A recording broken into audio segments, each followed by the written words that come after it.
Have you ever felt like you just can't do it anymore? Like waking up in the morning feels like carrying a weight you no longer have the strength to lift. Like everything around you has lost its color and nothing, absolutely nothing, seems to make sense. If you're here right now, maybe you've reached one of those moments. Moments when your mind screams in silence and your body barely responds. Moments when you ask yourself, why keep going? You're not alone. According to the WHO, more than 280 million people worldwide live with depression, and thousands think about giving up every single day. But there's something you need to know. There is a way out, even if you can't see it right now. In this video, we're talking directly to you, the one fighting to hold on, the one who might be on the edge of giving up. I'm going to show you why your pain is real, how it works inside you, and what you can do even in the darkest moments. If this video touches your heart, share and subscribe to the Silent Wounds channel. With just one click, you could help someone who, right now, is at rock bottom too. Now, take a deep breath. Let's walk this path together. We'll start with the first step. When nothing makes sense, it's easy to believe you're failing, that you're not strong enough, or that you should be tougher than you are. But here's a truth most people never say. Being in crisis doesn't mean you have failed. It means you're human. Picture a dam holding back tons of water. Over time, tiny cracks start to show. You try to patch them up, hold them with your hands, but the pressure just keeps building until one day it all bursts. That's how most emotional crises happen. They don't just come out of nowhere. They are the result of years of pain, unmet expectations, unhealed traumas, and extreme exhaustion. Admitting you're in crisis is an act of courage. It's the first step to breaking out of the invisibility that pain creates.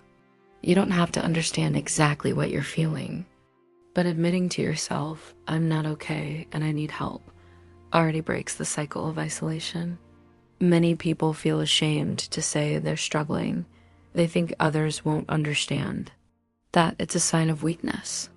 But the truth is the opposite. Accepting that you're in crisis is one of the strongest things you can do for yourself. When you're in crisis, the world around you looks distorted. Things that used to bring you joy now feel empty. Conversations feel disconnected. The future, just a big blank. But why does this happen? There are scientific reasons behind this deep feeling of meaninglessness. When you're dealing with emotional trauma, depression, or chronic anxiety, your brain switches into survival mode. The areas responsible for planning, feeling pleasure, and creating hope, like your prefrontal cortex, become less active. Meanwhile, the amygdala, the part of your brain that senses threats, goes into overdrive. The result? You feel constantly on edge or totally drained, and it gets hard to imagine a future worth living for. On top of that, emotional exhaustion acts like an invisible poison. When your body is overwhelmed for months or years, your pleasure and reward systems start to break down. That's why even the smallest tasks feel heavy, and why you keep asking yourself, what's the point of all this? It's not that life has lost its value. It's that your brain and body are temporarily unable to feel that value. But, and this is crucial, the state is not permanent. Just like a dark cloud can block out the sun, your current state is only covering up the possibility of a brighter future. The job now is to not believe everything this cloud tells you. It's not the truth. It's a symptom. Have you ever felt a kind of tiredness you can't explain to anyone? Like you're carrying tons of invisible weight while the world expects you to just keep going as if nothing's wrong. This is one of the cruelest parts of emotional pain. It has no color, no shape. It doesn't show up in blood tests. It doesn't leave visible scars, but it's heavy, really heavy. A lot of the time, you even start to doubt your own pain.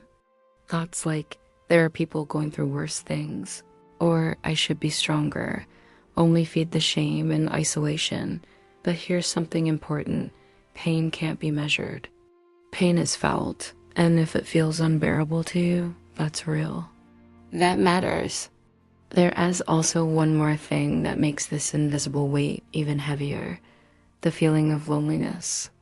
Even when you're surrounded by people, you can feel invisible, misunderstood, because, let's be honest, it's hard to explain emptiness, constant anxiety, or exhaustion that just doesn't make sense.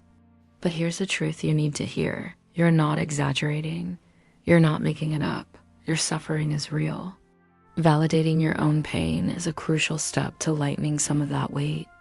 When you let yourself recognize, yeah, this is hurting me, you start to treat yourself with more compassion, and that changes everything.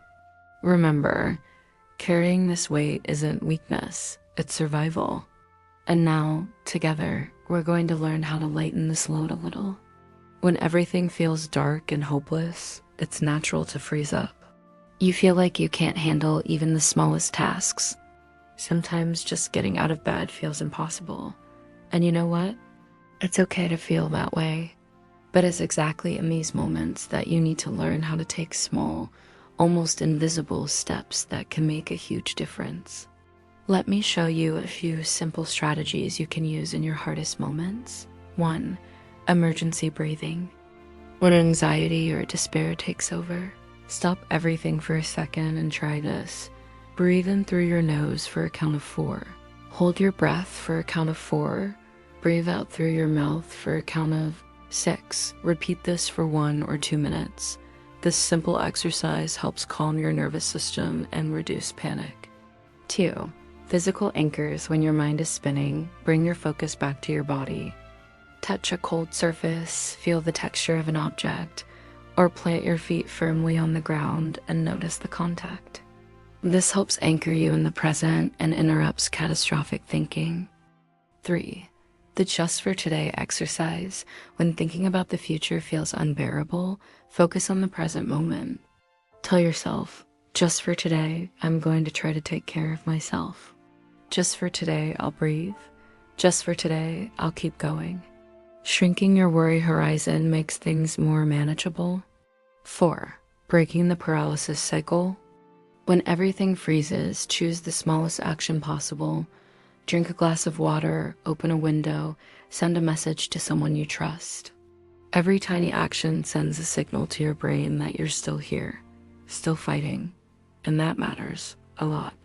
When pain drags on, it's common for an inner voice to show up and say, no one will understand. There's no point in asking for help anymore. It's better not to bother anyone. This is one of the most dangerous traps of depression and despair, convincing you that reaching out for help is useless or shameful. But here's the truth. Asking for help is an act of wisdom and courage. In your darkest moments, your view of the world gets distorted. You isolate yourself, believing you're sinking all alone. That's why, even if you don't believe things can get better, even if you feel like no one cares, it is worth taking that first step. Here are some practical guidelines. 1. Choose someone safe. It doesn't have to be a crowd. Sometimes just one trustworthy person, a friend, a family member, a mental health professional is enough to start. 2. Don't wait for the right words. A lot of people hold back from asking for help because they can't find the perfect way to explain how they feel. But you don't have to explain everything. You can simply say, I'm really struggling. I need to talk. I don't even know where to start. That's enough. 3. Remember, you are not a burden. Another toxic thought is believing you'll be too much for others. But the people who love you and are able to support you would much rather be by your side than lose you in silence. 4. Consider professional help. Professionals like therapists and psychiatrists are trained to support people in crisis. Seeking therapy or medical care isn't weakness, it's self-care. Finally, even if your hope feels almost gone, give yourself this chance. If you're still listening to this video, it means that some part of you, no matter how small, still wants to find a way out.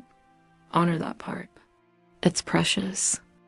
If you've made it this far, listening to every word, it means there's a part of you, maybe really tired, maybe almost out of strength, that's still fighting for life.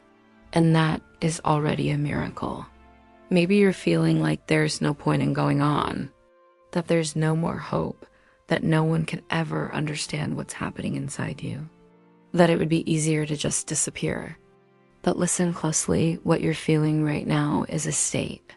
It's not your destiny. A suffering mind lies to us.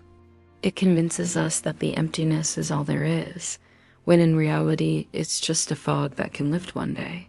And let me tell you, I've seen countless people in places just as dark as yours rebuild themselves, little by little, one step at a time, not because the pain magically disappeared, but because they decided not to give up in that critical moment.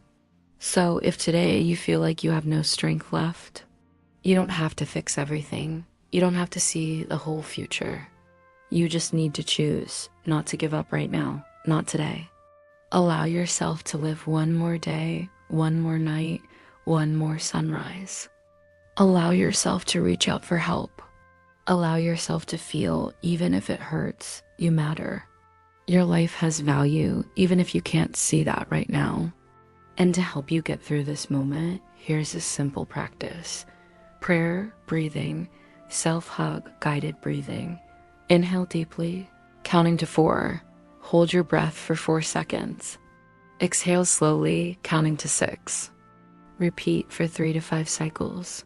Feel the air coming in. Feel that you're here, alive, breathing. Self-hug. Cross your arms over your chest and give yourself a hug. Feel the warmth of your own body. Say to yourself, even in a whisper, I'm here. I deserve care. I will keep going. If you have faith, you can also say a short prayer. May I find strength where there is none left. May hope be reborn. May life surprise me again. If this message touched your heart, please share it. Maybe someone out there needs it more than you can imagine. And if you feel like you need more support, click now on the video I left here in the card and in the description. It will help you understand even more about why you feel this way and remind you that you are not alone. Working nonstop so you don't have to feel the truth nobody tells you and you. I'll find the link in the video description too. Remember, you can always count on me. A warm hug from your friend, Elena Gray.